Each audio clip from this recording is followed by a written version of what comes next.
شب بخیر شب بخیر همزمین و شب بخیر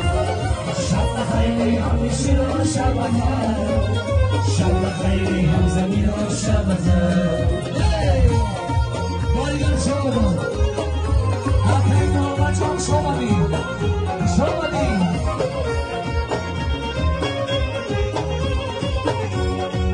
بچای نمازمی شما بید باز یک روز گذشت و زره بود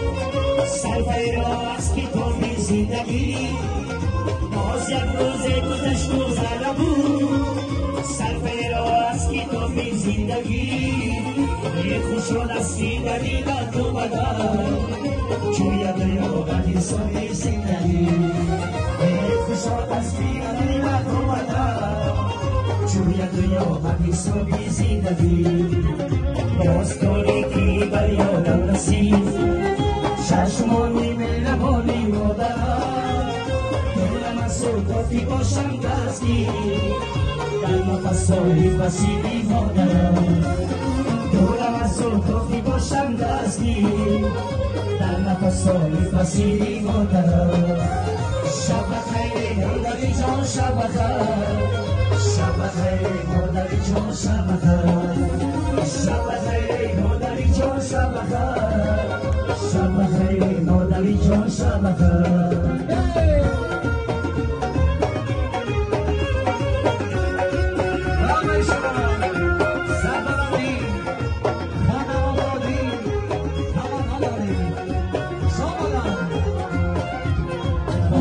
فرزندی ایامی تویه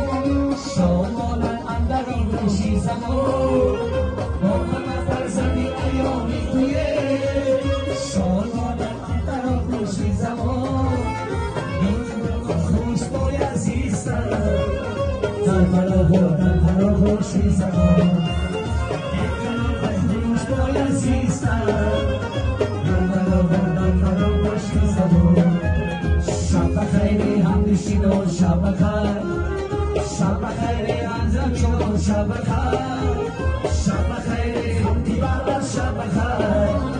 شب بخیر نجابلی شب بخیر شب بخیر نجابلی شب بخیر شب بخیر مصطفی جان شب بخیر شب بخیر همنشین و شب بخیر شب بخیر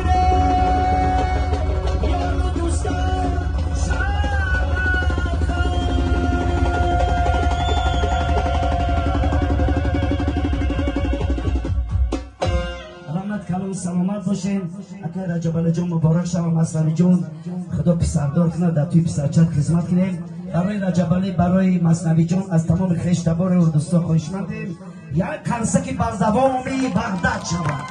خوش اومده نور در تاجی سر گفتی مردم کوهستان توی کلام پگه خوش اومده